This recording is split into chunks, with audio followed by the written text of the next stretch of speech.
Hey everybody, today I thought I would go over a good old-fashioned hot take. The RZ50 is greater than the RZ70. But wait, isn't the RZ70 newer? Isn't everything that's newer better? Well, yes and no, but I'm definitely going to go over why I think the RZ50 is still one of the best bargains and best products, best AVRs out there in 2023.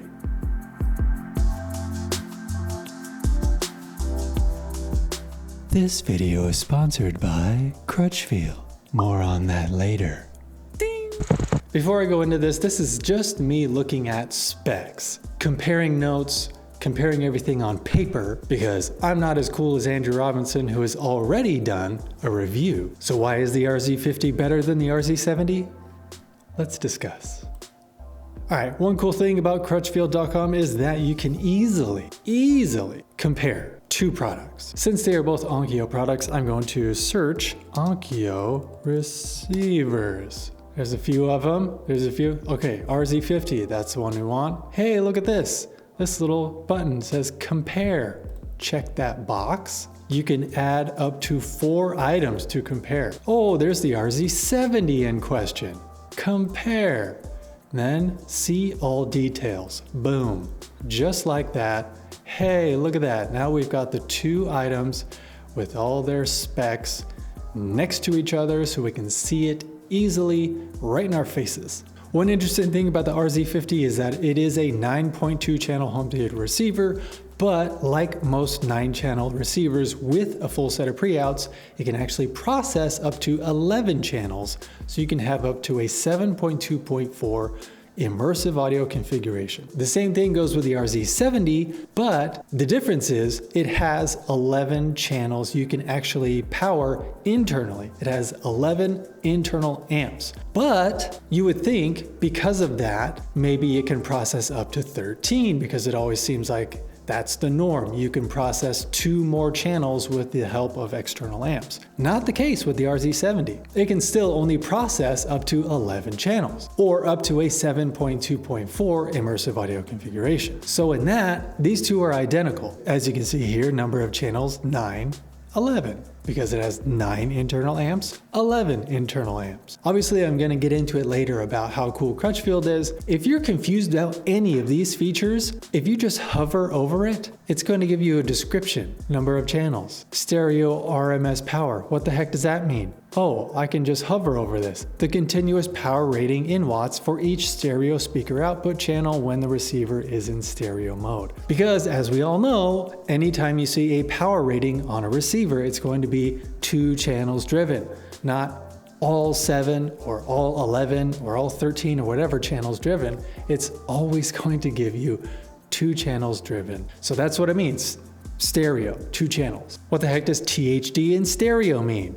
A measurement of the accuracy of the main left and right amplifier channels. THD refers to the amount of internally generated noise. THD specifically stands for total harmonic distortion. So that just means the internal components that are running the AVR are going to generate their own noise just because they have electricity running through them. So obviously a lower percentage of total harmonic distortion is better, because you want the noise that the AVR itself generates to be as low as possible. But as you can see, every single one of these features and specs has a little descriptor if you hover your mouse over it. If you're confused about anything, because when I see all these specs, since I've been doing this home theater YouTube channel for a few years now, I know what they all mean. But if you have any questions, if you're confused at all, you can just refer to those little pop-ups by hovering over whatever feature you're confused about. You're like, oh, that's what that means. So it's an incredibly useful tool just for, I don't know, understanding, education, and research. So back online, stereo RMS power, 120 watts per channel, 140 watts per channel with the RZ70. So with this updated version, it did get a little bit of a boost in the power rating. But then again, that just refers to the internal amps within the AVR. To me,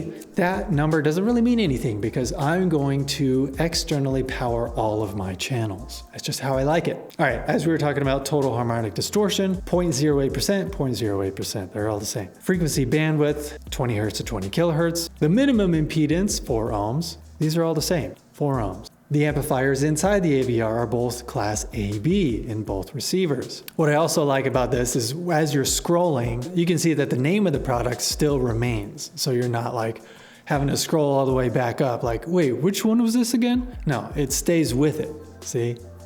No matter where I scroll, I can still see RZ50 is on the left, RZ70 is on the right. I'm not gonna go through these one by one just because you can see they're the same on a lot of these. Google Assistant, Chromecast, DTS Play-Fi, app remote control, built-in radio tuner, on-screen display. They're all the same between the two AVRs. Boom, boom, boom, yes, yes, yes, AM, FM, through HDMI, Direct Live. Because let's remember, the RZ50 and the RZ70 have Direct Live built in already. But there is one advantage to the RZ70 in that regard, and I'll get to that later. Powered multi-room audio output, preamp multi-room audio output, multi-room HDMI output, total number of zones, 3, Dolby Digital, True HD, Dolby Digital Plus, they both have those. This one I find a little bit amusing is this Dolby Atmos category. It says 5.1.4, 7.1.2, and 7.1.4 with an asterisk over the RZ50. The asterisk is just talking about how you need an external amp to pull off having a 7.1.4 configuration. I think that's the only reason they put all those configurations there as opposed to the RZ70 that just says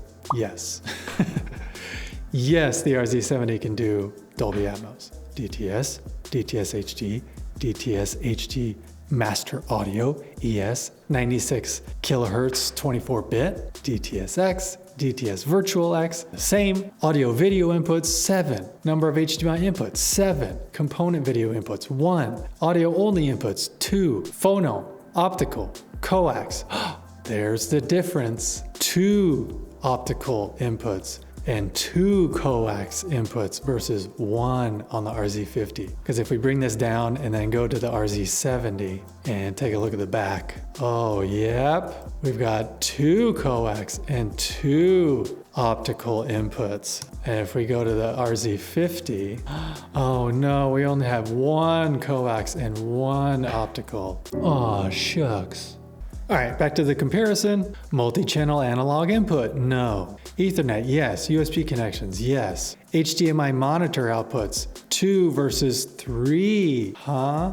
Because once again, if we look at the RZ70 on the back, the 3 HDMI outputs in question are Zone 2 and a main, which the RZ50 has, but the RZ70 has this 8K sub HDMI output. To be honest, I'm not exactly sure what that means, but I am doing some research on it and I will definitely let you know. Maybe I'll have like a YouTube short or something going over what that really means, but I guarantee the majority of you are not going to need that sub HDMI output. All right, subwoofer outputs, 2. Discrete subwoofer outputs, no. Yeah, I guess that's one of the very few downfalls of the RZ70 and RZ50 is that they don't have independent subwoofer channels, that it's just a copy. Multi-channel preamp outputs, yes. That is referring to the full set of pre-outs. HDMI version 2.1. We got your gaming features here. Your variable refresh rate, yes, to both. Auto low latency mode, yes to both. 4K 120 capable inputs, 6 and 6. Audio return channel, eARC. Video upscaling to 4K and 8K, both of them. HDR10, HDR10 Plus, HLG, Dolby Vision, yes to both. DAC bit depth, 24. DAC sample rate, 192 kilohertz. Multi-band remote control, no. Learning remote, no. Removable power cord, yes. Supports wireless rear speakers, nope. Oh, and if you ever needed to know where an owner's manual was for a specific product that you're looking for, hey, here's an owner's manual right here. Wow, just like that. Because have you ever found yourself looking for a manual online only to find it's like some weird third-party version? I know I have. So it's great to know that like the Onkyo version of the manual, the real version, is just right there on crutchfield.com. Hooray. So I think this is as good a time as any to talk about our sponsor just for a second, because I know I mentioned this before, but crutchfield.com is my Google when it comes to home and car audio. When I'm doing my research for a topic, crutchfield.com is the first place I go, because you're always going to get high resolution photos, which sounds weird, but at the same time, I hate it when I'm researching for something. And if I'm researching an AVR specifically, I'm always going to look at the back because I want to see what it has. And crutchfield.com always has high resolution photos of whatever you're looking at. So then I can see exactly what I'm looking for, because I can't stand it when I'm trying to search for something or look at the back of something without actually owning it or having it in my hands. And it's this super low resolution. So when I zoom in, all this is pixelated and I can't even see it. It drives me bananas. But if we can just pause for a moment and see that the RZ50 is once again on sale for $12.99. It was by far one of the best AVRs you could get in that price range when it was $15.99 regular price when it first came out. But now that the RZ70 is out, I find it on sale on crutchfield.com, I don't know, every couple of months? So many times during the year it is on sale. So doing all my research, gathering all my photos for my videos and other assets, researching about general topics, not just about a specific product, with this plethora of articles, this is where I go. I mean, it's no secret. Running my YouTube channel, I am going to crutchfield.com all the time. So from here on out, just like Google became its own verb, hey, Google that. When it comes to home and car audio, can we just say, hey, Crutchfield that? Now, believe me, I love answering all of your questions and your comments. It's just part of the gig. But if you have a burning question about a particular product or a certain topic, did you Crutchfield it? Because most likely, they'll have an answer for you. And that's why I'm excited that they're sponsoring this video. So thanks, Crutchfield. So going back to the comparison, there is not a lot that's different. Yes, it has 2 more internal amps, but with the help of an external amp, they can still both do a 7.2.4 configuration. It's got a little bit less power, but if you're powering your speakers externally, that number doesn't matter at all. They're both THX certified. They both have direct live built in. You've got that sub HDMI output on the RZ70, but how many of you are actually going to use it? You've got 1 more optical and coax input, but how many of you out there are actually going to need that extra one? So with the RZ70 having just a few more specs and features, is it really worth $1,200 more? Or like if it's on sale right now, $1,500 more? My hot take? No. But I will say this about the RZ70. It does look a little bit sleeker. These binding posts are a little bit higher quality. I do like the layout of the rear better than the RZ50. I do like how the terminals are set up in a way where, see, you've got zone 2 left over here and zone 2 right all the way on the other side for better heat distribution. So I do appreciate that. So they definitely improved the aesthetics of it just slightly. It just looks a little bit more refined. And if you watch Andrew Robinson's review on the RZ70, he did mention that it does sonically have just a little bit more polished sound to it. Not much, but just slightly. But they both still have that dynamic, punchy, in-your-face cinema sound. One other advantage of the RZ70 over the RZ50 is that since it is newer, any new features that will be coming out via firmware update or what have you will only be compatible with the RZ70. For example, Direct Live is already built into both of them, we know that, yes. But you will be able to purchase the Direct Live bass control license for the RZ70 only, if you really want to dial in your subwoofers even more so that they are phase aligned and they are performing to their greatest potential. So yes, the RZ70 is going to be a little more future-proof than the RZ50 since it's a couple years old now. Obviously, one of the biggest downsides of the RZ70 is its $27.99 price tag, but the initial wave when it first came out sold out so quickly. Now they're on back order, and as you can see here, the expected date of them returning is September 12th. Whoa. You can click on this little thing here that says notify me when in stock so that you get an email immediately when you can order it, or you can order it now to reserve your AVR when it's back in stock. Just another thing that crutchfield.com provides to all of its customers. Success. So my final thoughts are, since COVID made everything more expensive, obviously I knew the RZ70 was going to be more than the RZ50, but $27.99? That is steep, since you're only getting just a few more bells and whistles and a little bit more power and better future proofing and the option of direct live bass control.